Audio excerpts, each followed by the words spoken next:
Good morning, everybody. I hope you had a great weekend. Welcome to another week of Year 6 remote learning.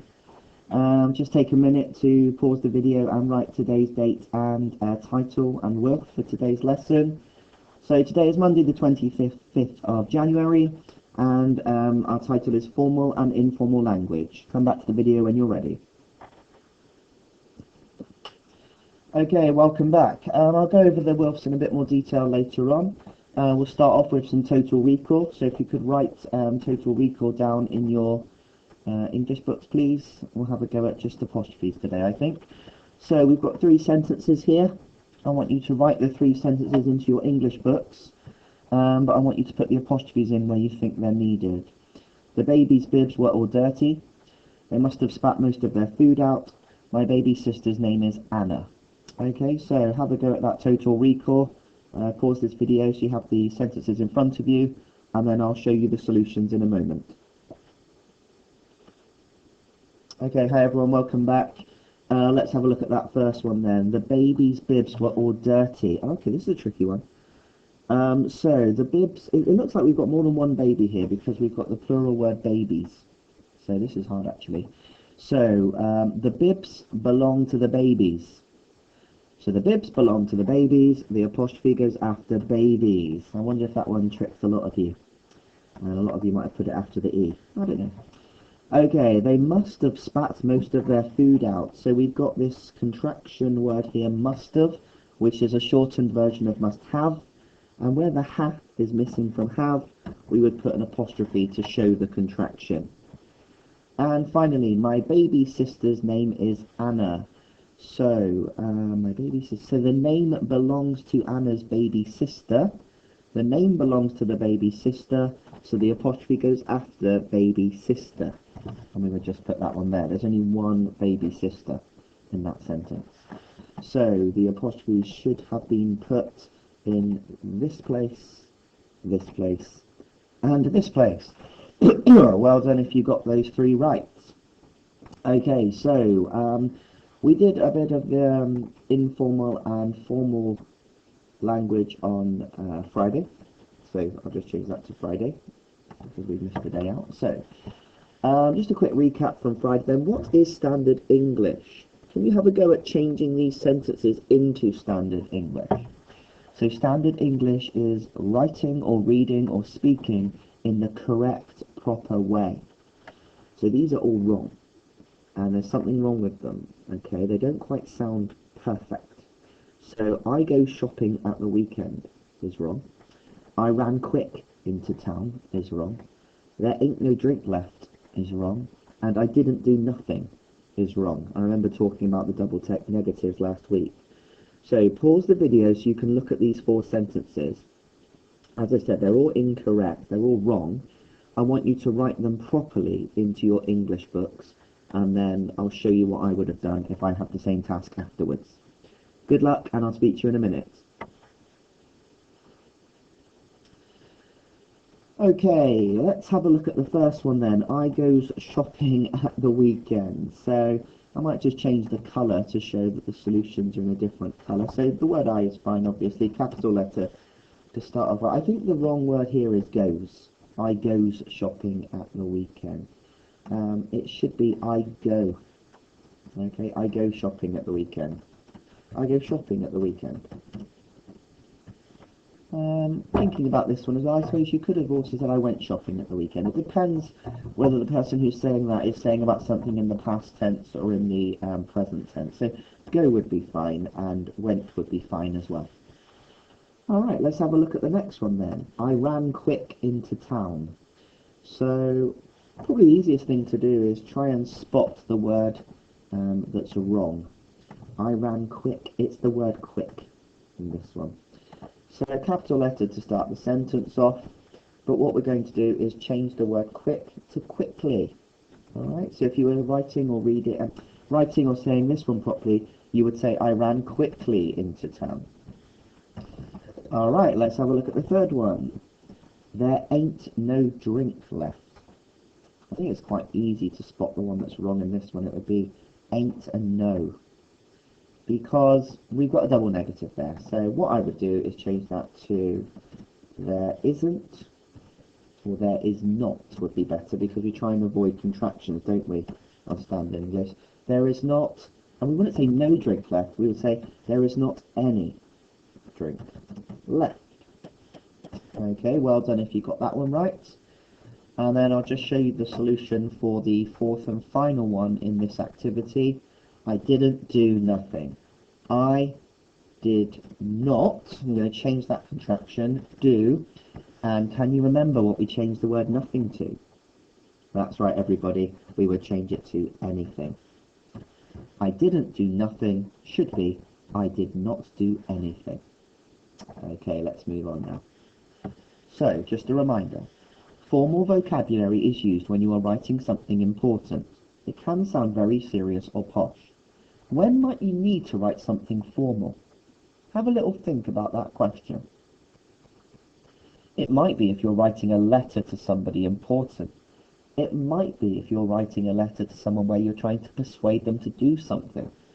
It might be if you were in a job like a doctor or a lawyer, and you would have to make it perfect. Formal language does not use abbreviations or contractions. So if I was writing in a formal way, I would not say, he's making me extremely angry.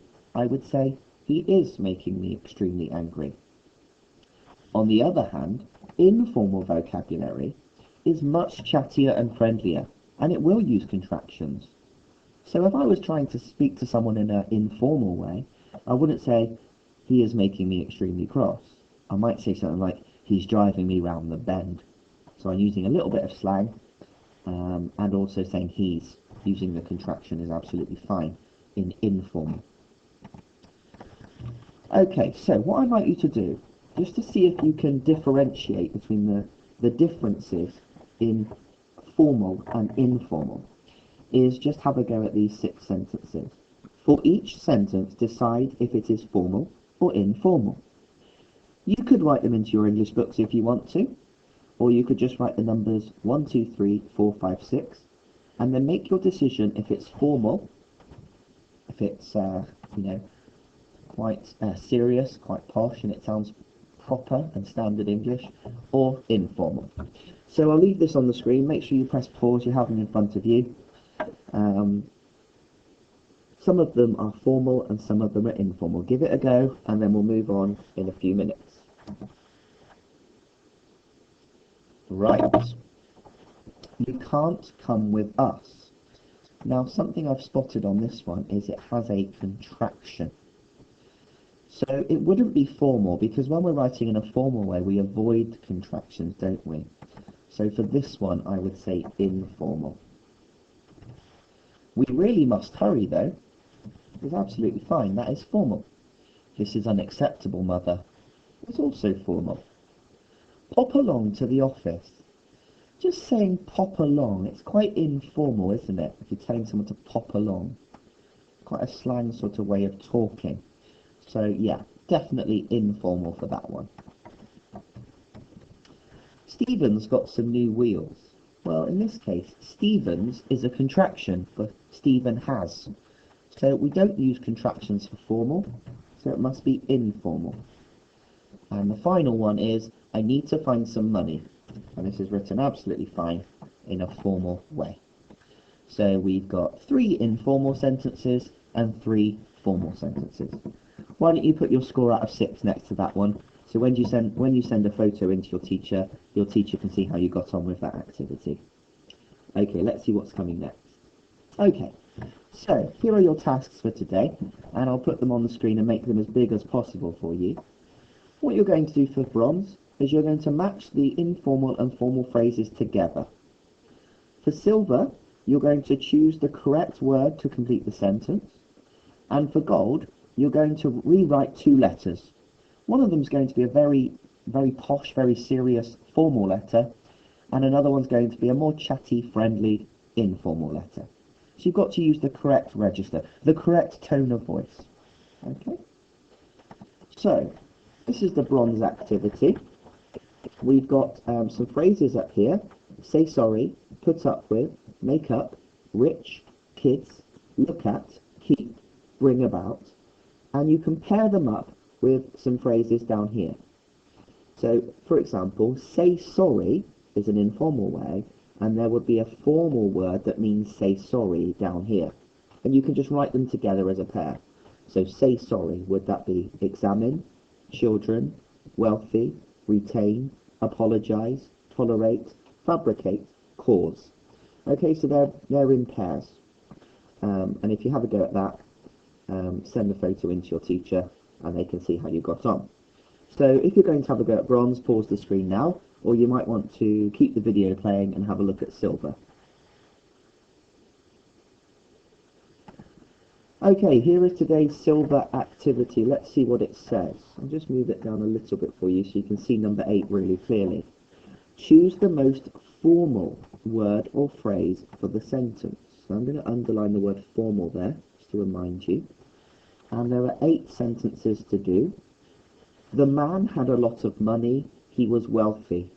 The man had a lot of money, he was rich. Cows and sheep are plant eaters. Cows and sheep are herbivores. Which one is the better word if you're writing in a formal way? And you just go through all 8 of them. You can write these sentences into your English book and try and choose the most formal word each time.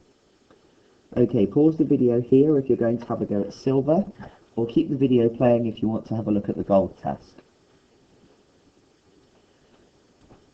Okay, here is the gold task. There's quite a bit of writing for gold this morning. So, this is a letter to Mr. Parker written by someone called Miss Smith, and I want this one to be written in a formal way. So, where you've got bits in bold, you need to choose which one would make sense to make it formal. I thought I'd write to complain. I am writing to complain. Well, it would be I am writing because we don't use contractions in formal language. I am writing to complain about the state of the yard, condition of the playground. Well, condition of the playground is a much more formal way to write it. So you just go through, and where you see these bold pieces of text, you have to choose the formal option each time and write that letter out neatly into your English book. And by the time you get to the end, it will sound very, very formal. Okay? This isn't the end of gold though. There's going to be an informal letter to do as well, but you can pause the video here and then have a look at the informal, or you can have a look at the informal one and then you can rewind the video and come back and do this one first. Here is the informal letter. This one's written to someone called James from a friend or a family member called Mark. And it's exactly the same as before, but you need to choose the informal, the friendlier, chattier style. So you'd probably start with how are you instead of I trust this letter finds you well. That's very posh, very serious. You wouldn't do that one if you were writing to your friend. So how are you?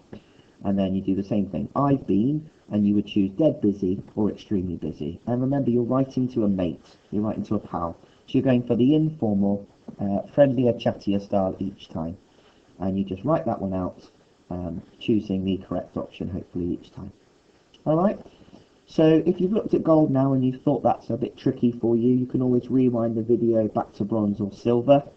And when you've done your bronze, silver or gold activity, we'll go through the word game just to finish the lesson off.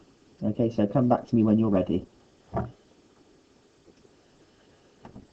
Okay, so we've been doing this word game a lot now. I think it's probably the 5th time we've done it. So you've got 10 words. You've got to decide which one's the adjective, the noun, the verbs, the pronouns, and so on. So I'd like you to write those numbers 1, 2, 3, 4, 5, 6, 7, 8, 9, 10 down. Make your decisions, and when you're ready, press play, and you can see if you've got 10 out of 10 correct. Hi everyone, welcome back. Let's just go through the solutions to these then, just to finish off today's English lesson.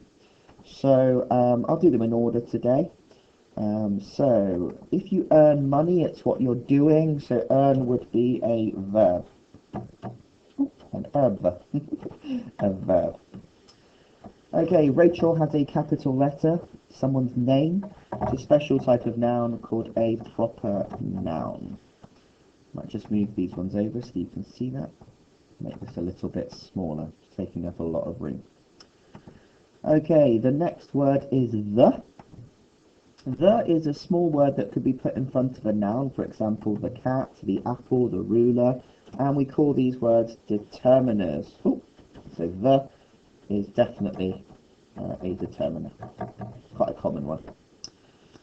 And between, okay, between can tell you where something is. So, for example, the bin is between the flip chart and the desk. So it gives you the position of the word. It tells you where something is, and we call these words prepositions. Okay, until. Until it's 3 o'clock, I am going to stay in the classroom.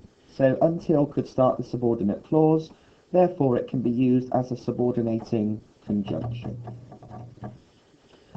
Well done if you've got those 5 right. Let's move on to the next few. So if you're using the word miserable, you could be using that to describe somebody. So it's a describing word, and most describing words are adjectives. I might move this across a little bit just so it fits on the screen for you. Okay, greatly. If you're worrying about something greatly, it's describing the verb, and any words that describe the verbs are called adverbs. Okay. So the main difference between adjective and adverbs is adjectives describe nouns, and adverbs describe verbs. Okay, a mountain. It's a place, it's a thing, it's an object, although it's a huge object, so this one is a noun. We are going to go back to our house, so we're using the word our instead of the names. It's replacing the noun. We would say this one's a pronoun. And the last one, I've got to stop leaving this one to the end, because I'm probably guessing it because it's just coming last. The trickiest one, the desk that was made of wood was bought from the shop. It starts the relative clause, so it's known as a relative pronoun. Please let your teachers know on chat when you're sending the photo through of this lesson if you're getting 10 out of 10 on this one right now, because we've been practicing this a lot and we should be very, very confident with our word classes now. And I'm sure lots of you are getting all of these correct. Okay, just move that there so you can see all the answers. So great job. And if you didn't get 10 out of 10, don't worry. Just keep trying to improve your score from last time. Okay, everybody. That's it for this morning's English lesson. Take a little bit of a break before you start maths, and keep sending those photos into your teachers, and I'll speak to you all soon. Goodbye.